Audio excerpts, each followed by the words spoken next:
এই উম্মতকে যে আল্লাহ বাছাই করেছেন, এই এই যে হুয়া জিতাবাকুম আর কাযালিকা জাআলনাকুম উম্মাতান ওয়াসাতা আর কুনতুম খায়রা উম্মাতিন উখরিজাত লিন-নাস আর লিতাকুনু শুহাদা আলান নাস, এই যে চারটা সম্মান আল্লাহ তাবারক ওয়া তাআলা দিয়েছেন আমাদেরকে, এই যে চারটা স্টার যাদের এখানে থাকে পুরা জেনারেল, তো এই উম্মত পুরা জেনারেল উম্মত, এর মধ্যে রিটায়ারমেন্ট নাই কোনো।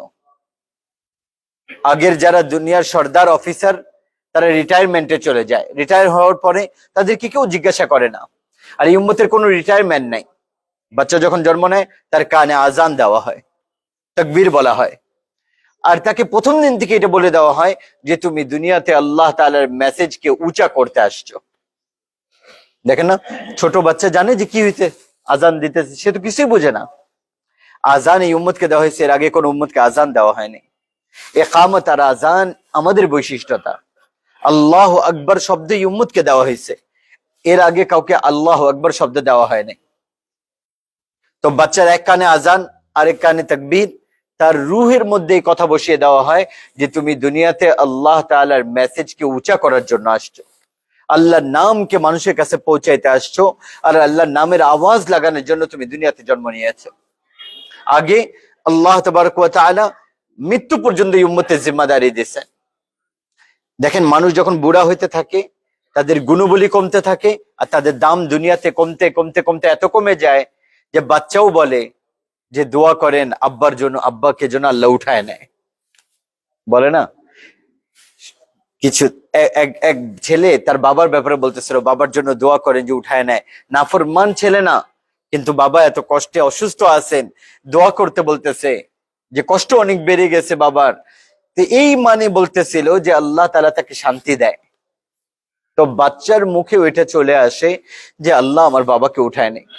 এক ব্যক্তি হযরত ওমরের কাছে আসলো, বলে আমি মায়ের হক আদায় করছি, মা আমার পেশাব ধুইছে, পাখানা ধুইছে, আমিও ধুই, তার খানা খাওয়াইছে, আমিও তাকে খাওয়াই, আমি মায়ের হক আদায় করছি। হযরত ওমর রাদিয়াল্লাহু তাআলা বললেন না। বললো কেন?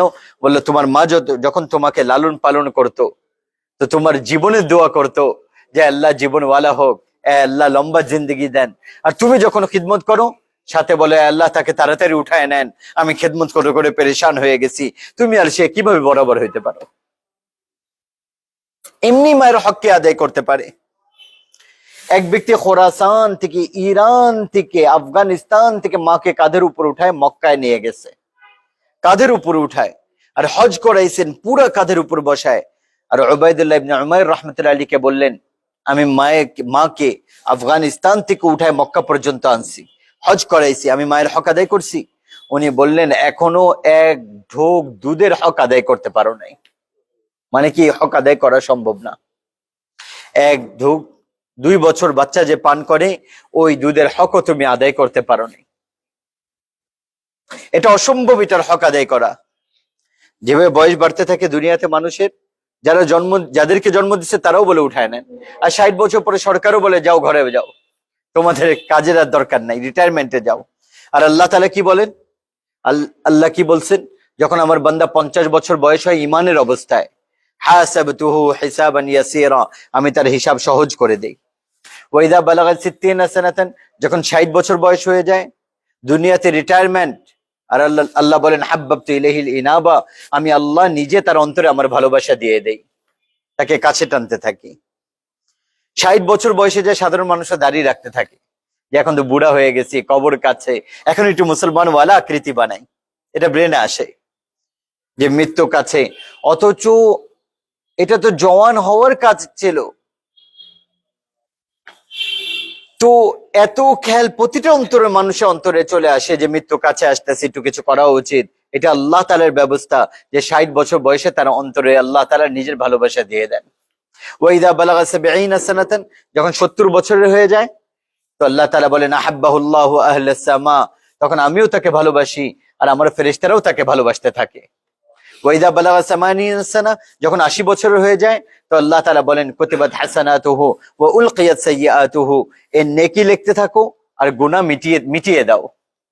আর হাদিসে কুদসিতে আল্লাহ বলেন আলাইত আল্লাহ উআযযিবা আবনা আস-সামানিন, আমার জাতের কসম, আমার বান্দা 80 বছর দুনিয়াতে ঈমানে থেকে চলে আসে তাহলে আমি তাকে আযাব দিব না। এই জন্য আমার মুহতারাম ভাই দোস্ত, এই উম্মতকে তো আল্লাহ তাআলা বাছাই করছে। বাছাইকৃত উম্মত। আমাদের দায়িত্ব কি? ওই যে ওই চারটা, যে পুরো দুনিয়ার মানুষকে জাহান্নাম থেকে বাঁচানোর দায়িত্ব। এই দায়িত্ব পুরো করার নামই তাবলীগের মেহনত, দাওয়াতের